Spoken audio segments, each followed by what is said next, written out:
Yeah, so we'll have you guys all sign in. That's just one of my AmeriCorps requirements. But anyway, today we're going to talk about food waste and food scrap diversion, and I can tell you about all those things. A little bit about me, like Beth had already said, I'm from the Iron Range. Just moved to Duluth back in August to serve with AmeriCorps. AmeriCorps is, I'm sure you've heard of it, it's kind of our domestic version of the Peace Corps. So it's a federally funded program.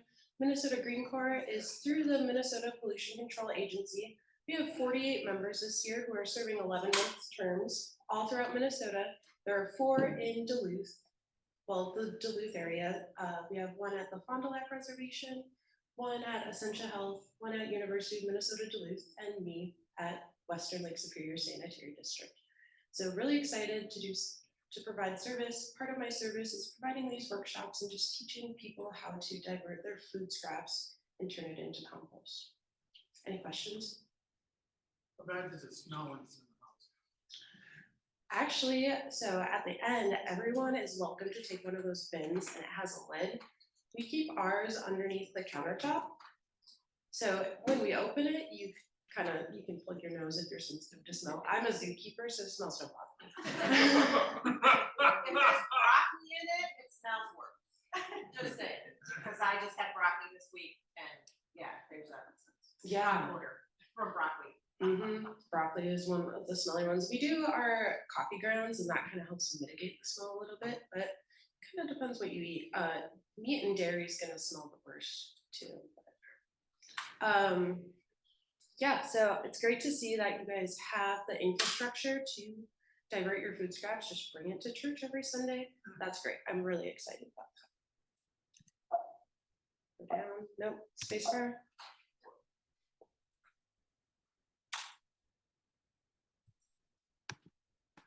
Oh, there we go.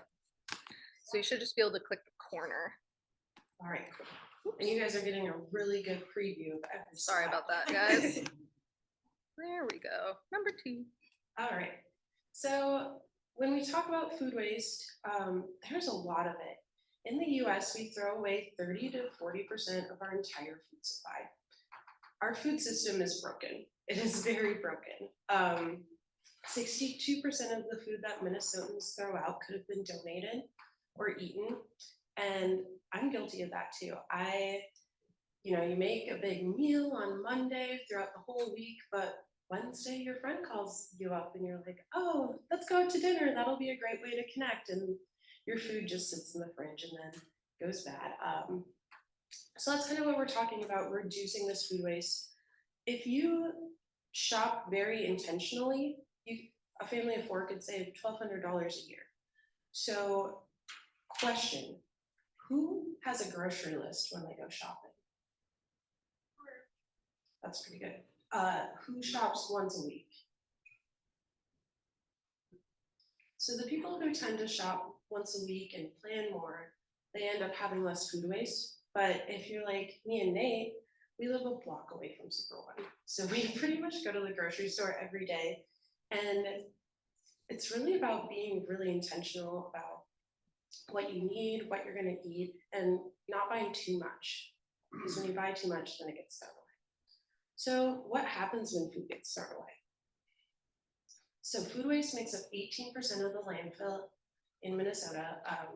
That's a big deal because when food goes into the landfill, there's no air. So anaerobic bacteria are breaking it down and they produce methane. And methane is 20 times more powerful than carbon dioxide. So when that is being thrown into our atmosphere, that's affecting climate change way more than driving your car. So if you personally decided to start diverting your food scraps, that would be like not driving your car for an entire year. This is a big deal. And the fact that you guys have this opportunity and the infrastructure here is so easy, and I hope you guys get as excited as I am about it.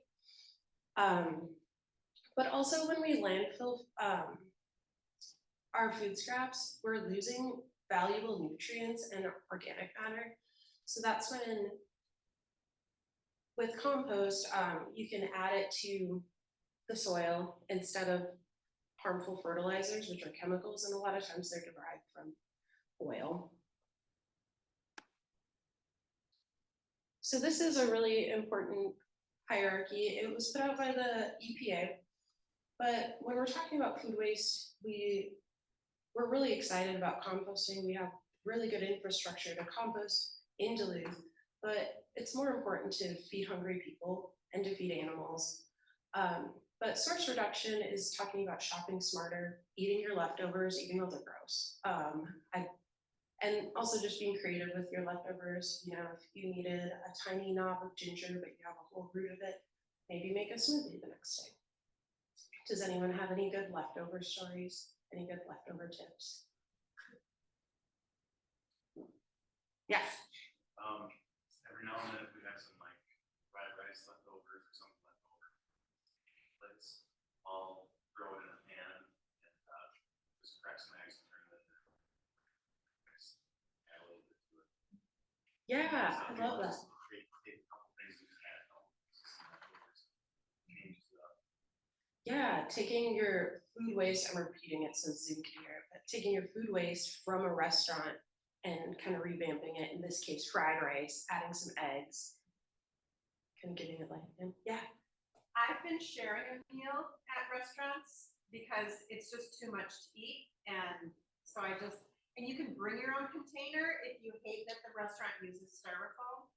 And last night, Burrito Union, I had to have the Thanksgiving burrito, by the way. And there was a gentleman sitting there just having a beverage. And I said, do you want the other half of my burrito? I just cut it in half. And at first he said, no. And then he said, you're eating it. It looks so good. And he devoured it. So, you know, and then I didn't have to take it home. I do eat leftovers. I grew up eating leftovers. I'm fine with leftovers. Yeah. You know, vegetables, we get nice fresh vegetables on this side. Not so fresh, but so we do a lot of mixed vegetable on the block. And then freeze your food. I don't know, like vegetables. I don't know where the other mic went. Usually we do the discussion at the end, but I can pass it around. I said, we tend to have a lot of vegetables and sometimes they get on the edge and I generally go through them and keep the good parts and then we do a stir fry vegetables. And they're a mix and they're good again.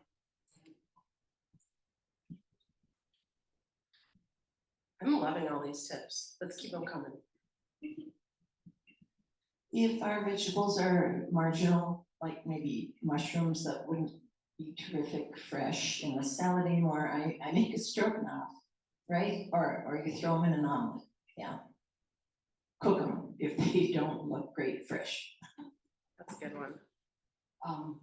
If I'm gonna, I buy for like 2 or 3 weeks out. And so I buy like bell pepper and onion and mushrooms and stuff. And so I just chop that stuff up and put it in a couple of Ziploc baggies and put it in the freezer because when it's in soup or whatever, it doesn't really matter if it's crisp or not. That's a good tip.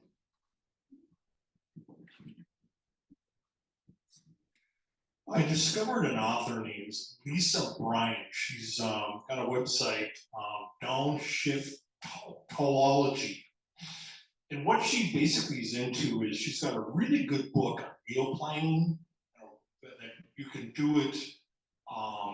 She's got it set up for the different seasons. And basically what you do is you spend, half a Sunday or 4 hours on a Sunday or something like that, and you set up the basics. And so then you have this kind of a smorgasbord of different things you combine.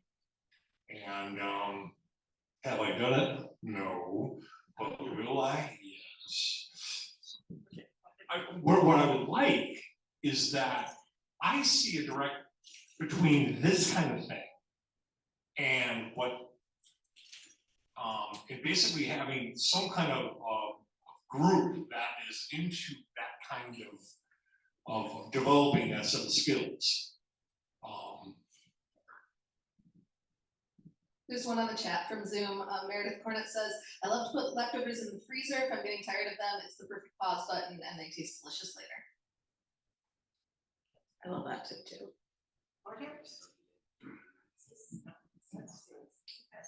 This is a very forward thinking group. Present, yeah. First of all, most of our fresh vegetables really are fresh in the summertime. They are grown in Carlton County at the food farm. Secondly, we have a really competent refrigerator. It's 12 years old, but it keeps things for a long time. It's just amazingly satisfactory device in the kitchen.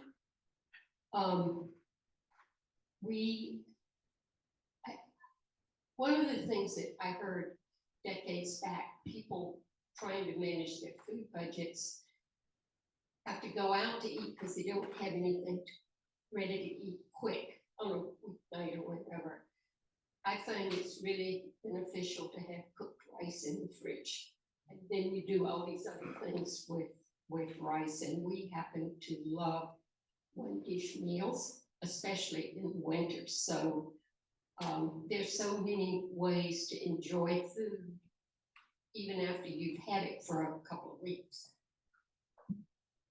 I would say one thing about the refrigerator, when I buy things fresh, like at the Harvest Fest, they last so much longer than when I buy things that come from California. So it's not just the refrigerator, it's buying as local as you can. Yeah, that's great. I'm loving all these tips. Years ago, I did use a strategy where I cooked on Saturday and made up a bunch of freezer food, but that's when I didn't want people to feed. Now I like to make a big pot of soup and I put them in single serving kind of containers, put them in the freezer because I don't want to eat the same soup for that long, and I have freezer space. But the final thing is, when I had more to feed, I had a list on the fridge of make food that is going to take some time, and I bought the ingredients for it.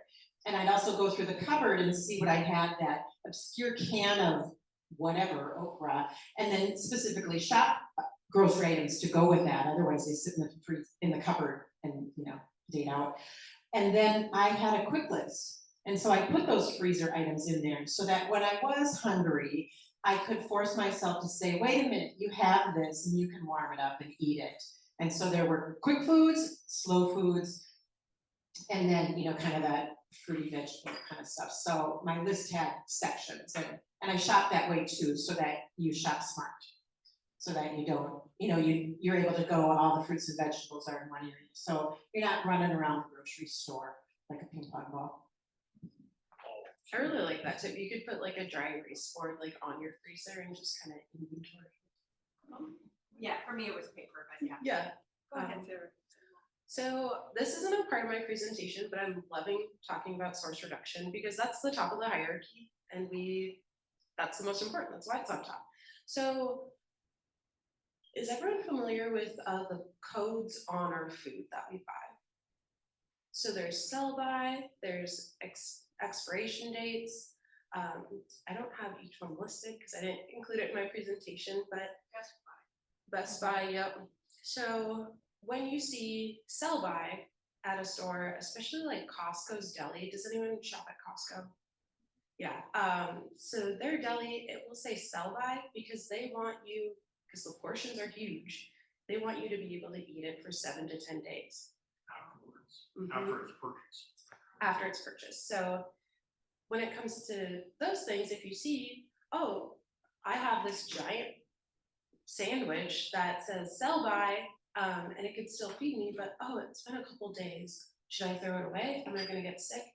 So understanding those date codes is very important. So important, I should have included it in this presentation. So you'll have to bear with me. But so if you shop at Super One, I'm just trying to use local examples, but we love their bakery bread. And I noticed when you shop their bakery, the sell by is always that day or the next day. And at first I was like, is this safe to eat? Yes, it's totally safe to eat. It's really more important to use your senses. I mean, we have really good noses for a reason. You can kind of smell when things are off. You can use your eyes too. And then there's expiration dates. Those are going to apply to more like meat and dairy. Those are the ones you don't want to mess with, but they're not a predictor. They're just doing the best they can. It's a lot to have these different codes. It's really important to understand them so you're not throwing away food that doesn't need to be thrown away. Any questions with that? All right, cool. So feeding hungry people is, yeah, I just have a comment. Yeah. My mom used to get food boxes because she was financially in that category. And not all food, date means it's bad. And the ones, you can Google, which are the ones that are the most affected. And so you can get to be knowledgeable about that. So just because the can says, it should have been thrown away 2 years ago, doesn't necessarily mean that you can't eat it.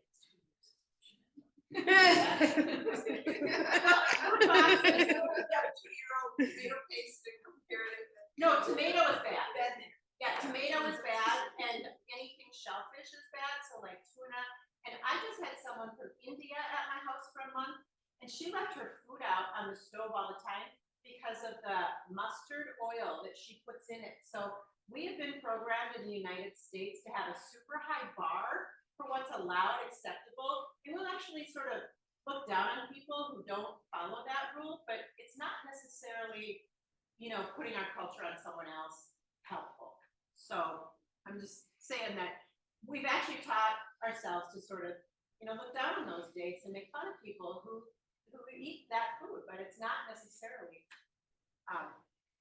You're right, Barb. Altruism is important.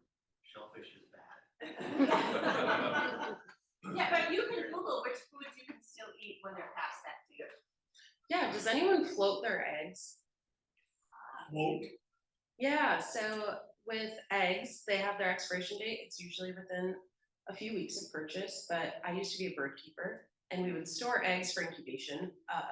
But the hot tip was to see if an egg was still good, not for incubation, for eating. But if you drop it in water and if it floats, it's bad, but if it stays sinking, then your egg's still good. So I've eaten eggs that are a couple months out. My daughter, believe it or not, in suburban Cleveland or Columbus. Yeah, anyway, you probably. My daughter lives next to a woman who has chickens in suburban Columbus, and because they're not washed, my daughter doesn't put those eggs in the fridge. I did not know that, but we have to refrigerate store-bought eggs because they're washed. Mhm. Yeah. I chase the sign in, do it stops, do we get the sign in around the back? Any other tips on food codes? The food expiration dates? No. All right, so next on our food recovery hierarchy is going to be feeding hungry people. So we have a really cool food bank called Second Harvest. I'm sure you guys have heard of them, but they go to all the different grocery stores around here and they bring food to different places like Chum, the Salvation Army, and different places. And feeding hungry people is really on my mind this time of year because the holidays are about giving. So that would be number 2 because it's just crazy how much food waste we have and how many people don't have food, which goes to show our food system is very broken. But next would be feeding animals. In Minnesota, that's usually pig farming, and a lot of people don't know this, but they have to cook the food before the pigs can have it. And coming from an animal background, when I first learned about this, I was like, well, do the pigs like it? Like, what are we doing? We're just giving them whatever. And it is confirmed the pigs love it. But there are only a few pig farms in Minnesota that can accept food waste in this way, but they do cook it, and it's cooked in this big trailer. It's if As you it's have, going down the road. right, That's what the animals do in the wild, isn't it? right, yep.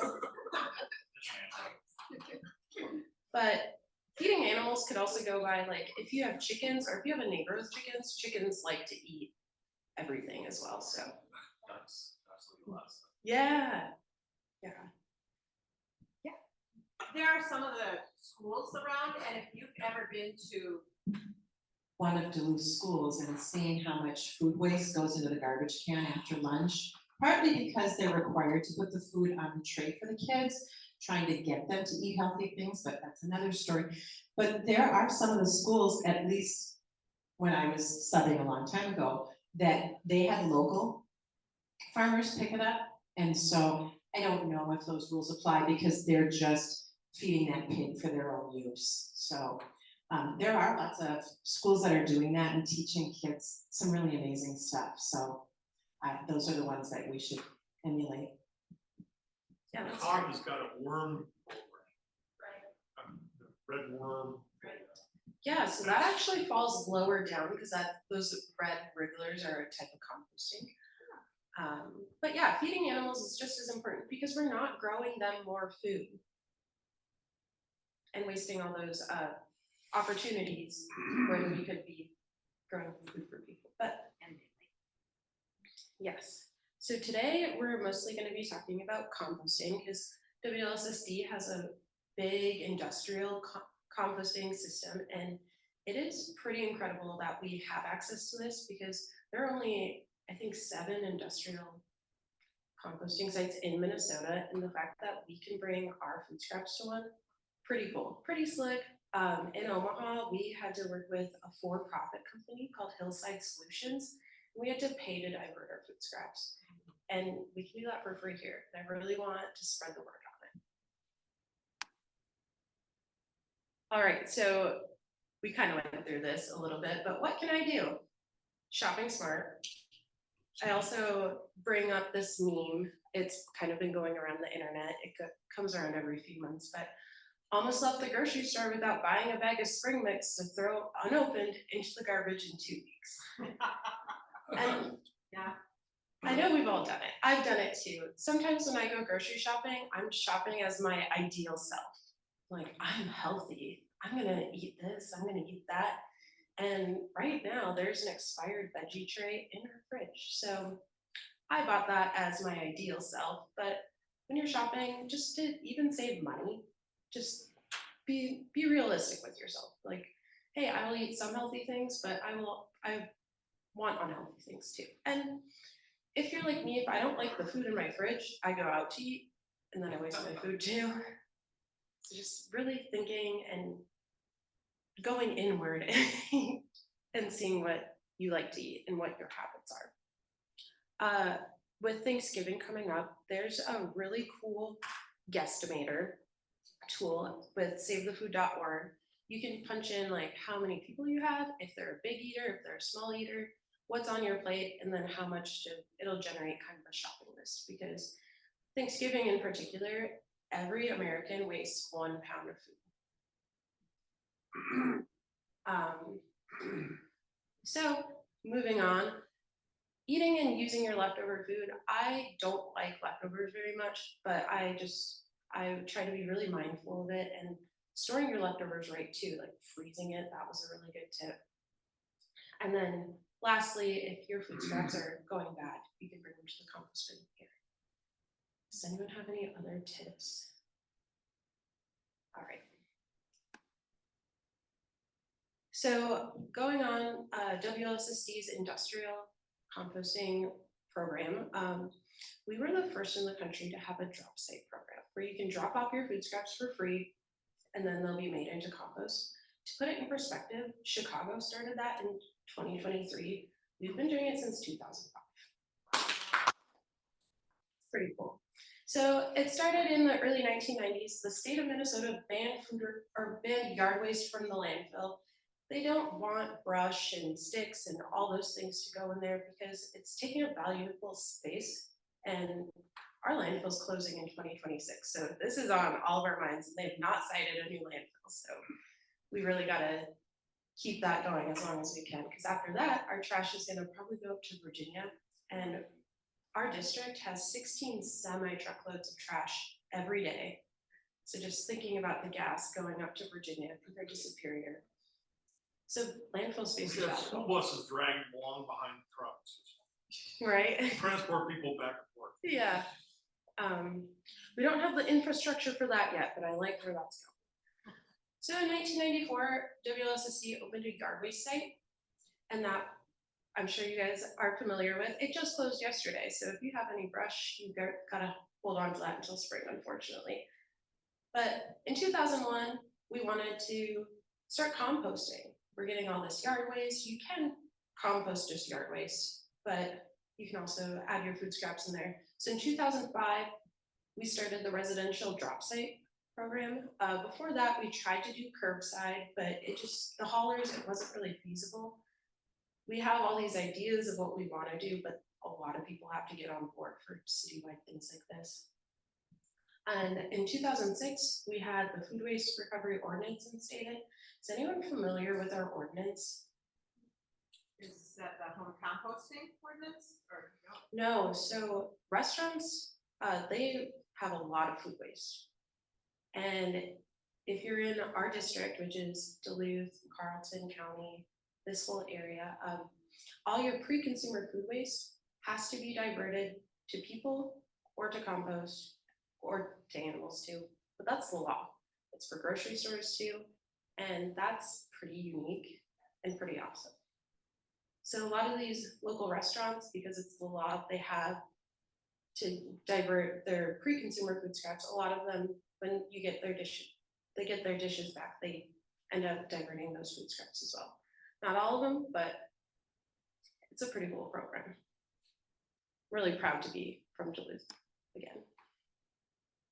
So let's talk about the bin here and what can go into any of our food scraps bins throughout the city. We have 10 different drop sites, and we have a little giveaway at the end, which that'll show all the drop sites. But around here, Sarah's table would probably be the closest one. But what can go in the bin? All raw and cooked food. It even includes meat and dairy. So if you're a home composter, if you live in Duluth, you're not supposed to compost meat or dairy because it attracts rats. But you can bring your meat or dairy to a drop site. So not the slickest thing, but it is cool that you have that opportunity.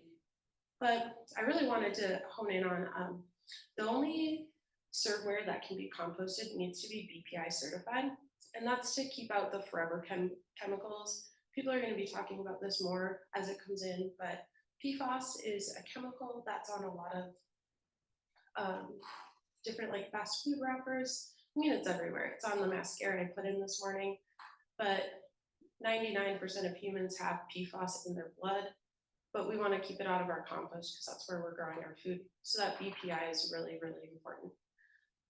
Pet waste could be compostable, but because we're selling this to everyone for food, we want to keep pet waste out. Our compost gets hot enough where we can take like invasive species in our yard waste, and the pet waste would 100% break down. That gets up to 160 degrees, but per perception, because we sell a lot of it and we sell out every year. Does anyone have any questions about what can go in the bin?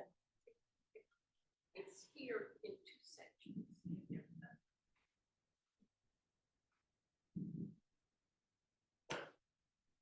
Dairy, the use of dairy as a class that can go in, and down below liquids are a no-no. So bad milk, if people don't know how to use sour milk, for example, then they should not compost, right? Milk is a liquid. Yeah, so milk is compostable, but it's just tough with the drop sites and the haulers. They don't want to get a bunch of milk spilled on them. So what about liquids then? Define liquids more expansively. Yeah, there's not a lot of hard lines. Like if I have soup and it's mostly food and not liquid, like a little bit thicker of a soup, I'll put it in my compost bin, but I wouldn't dump a gallon of milk in there.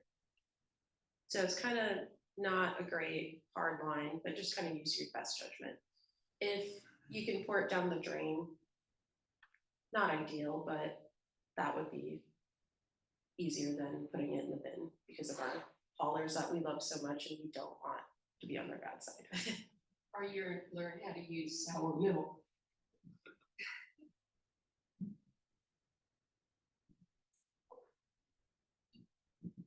This might be a really ignorant question, but like using a garbage disposal like in the sink versus composting, what does the carbon footprint look like? So if I'm like having a garbage disposal grind up my food and like shoot it down the drain, is that worse for the environment than So that's composting than when, throwing it away? yeah, you'll be losing those nutrients that could stay in the system and stay in the soil. We have a lot of programs coming up at WLSSD with our wastewater. I can't speak to it very intelligently because that's not my area of expertise, but eventually they're going to use that to heat WLSSD, and they're trying to maybe see if they can spread that energy elsewhere. But for now, if it's not, I mean, you do what you can. No one's going to be perfect. I waste food. I throw away food. I don't finish what's on my plate all the time, but any small thing you can do helps. I would add that our contractor said, who invented garbage disposal? A plumber. Right. So it does save you some money probably on plumbing bills. Yeah, anything else? Any other questions about what came on the bin? Oh, there's something in the chat. Yeah.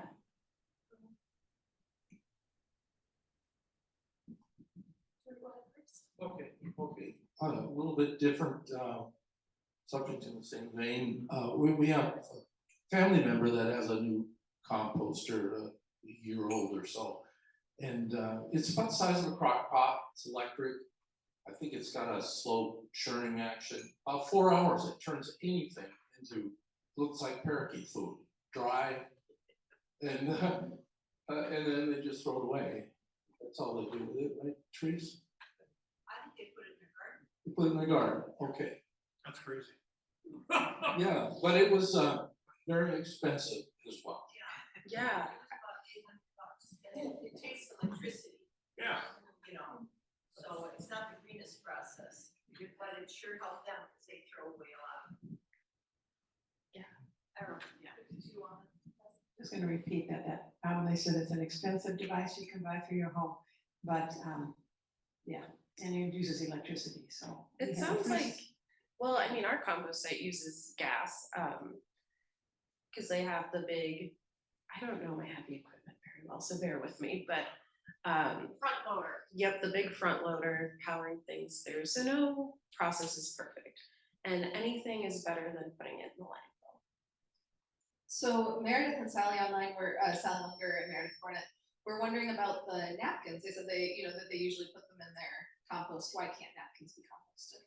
They're just worried about PFAS, so those forever chemicals, if they're BPI certified, we know there's PFAS not in there.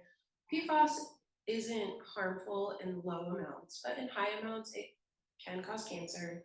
And it's in a lot of our everyday things we use, like it's in the mascara I put on this morning, it's on the powder I put on my face. And now people are talking about it more. We're gonna have an article coming out in the Reader in January, hopefully, that will walk you through your house and think about ways to reduce PFAS. It's in a lot of nonstick cookware, so that's when cast iron might be a little bit better.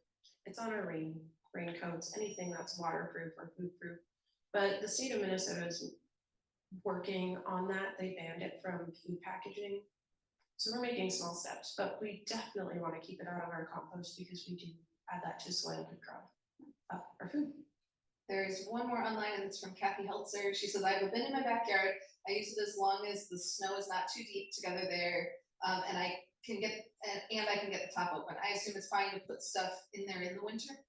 Yeah, so compost is a really hot process. Like you need at least a cubic yard to make sure it gets hot enough, but if it's still hot, keep adding stuff to it. And if not, it'll heat back up once it warms up. But you'll see our big windrows is what we call them. They'll still be steaming like throughout the year when you drive by them in your state.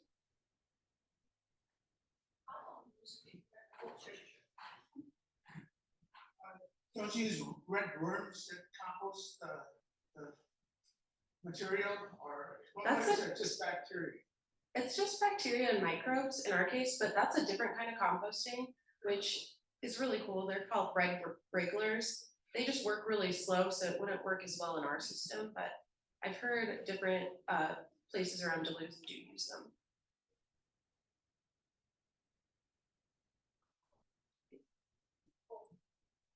We at home have a small bin like UUCD has here, the green 4-layer stackable vermicomposting with red wrigglers. But now I'll grab one of those and put my bones and, any dairy. We don't waste too much, but I do not put, meat or dairy in those worms, yeah. Yeah, and any small thing we can do, like, no one's gonna do it perfectly. It is my job right now to do food scraps diversion, and I just started doing it when I started. So, I guess I'll just walk through what I have in this bin that is a giveaway. I only have one hand, so bear with me. But so in these bins, which everyone is welcome to take one, I brought them here for you. But we have a pamphlet that talks about our different drop sites. So we have a drop site here. It's not open to the community, so it's not on the back of here. It's just for the congregation. So every Sunday, it would be easy to bring it here. But we do have 10 around the district. We even have one in Proctor now. That was our latest one. But in here too, it says what you can and can't put in here, but it does change, kind of like recycling.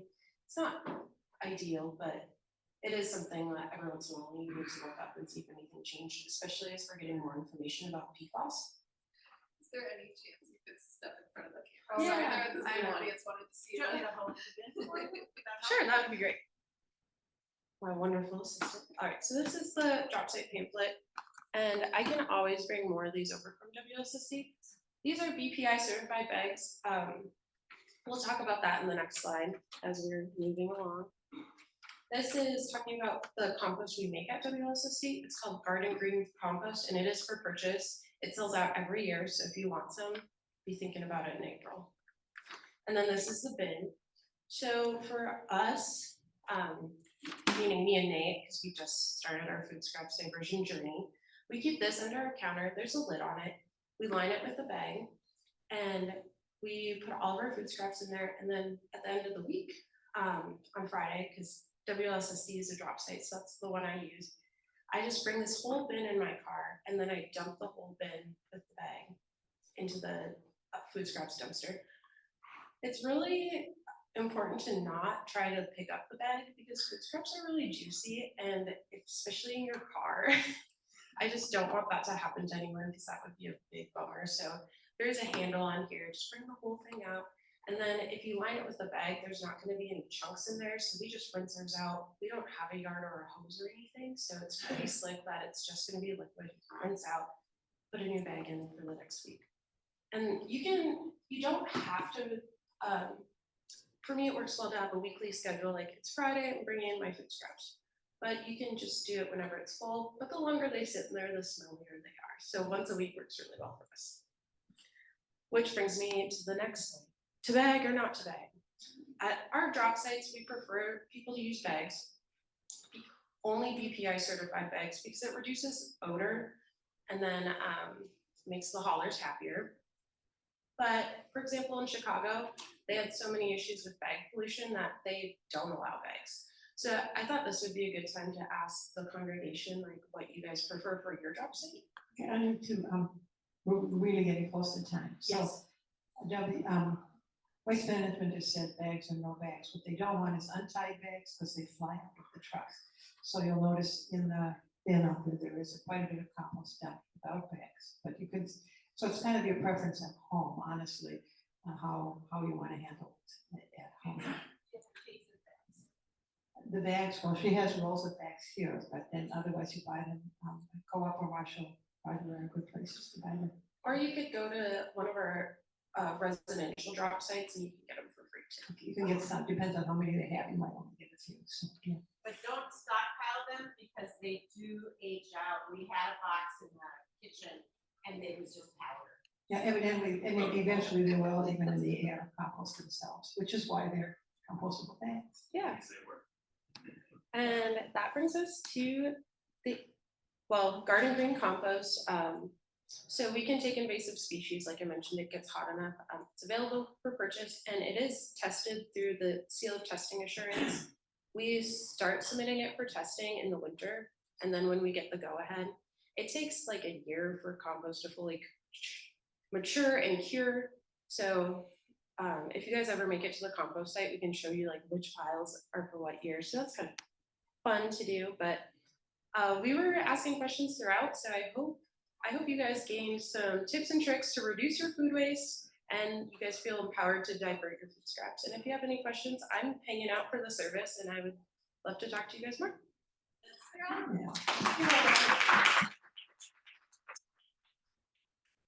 Right, we did ask the million questions and comments in the middle, so it is 10:15, and Sarah will be here if you want to ask her a question individually. Next week, Thanksgiving weekend, is not a forum.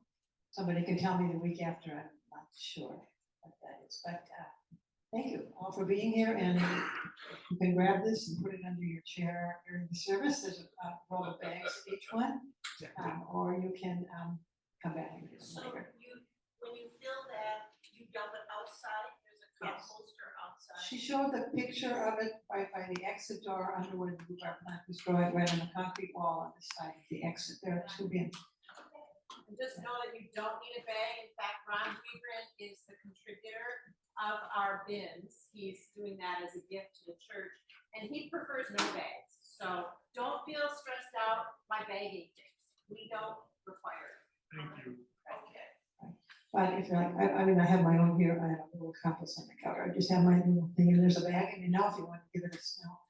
I don't think there's anybody. But actually, in the kitchen, it doesn't, I mean, in the bag and in our container, top container, which is small, it doesn't smell. My friend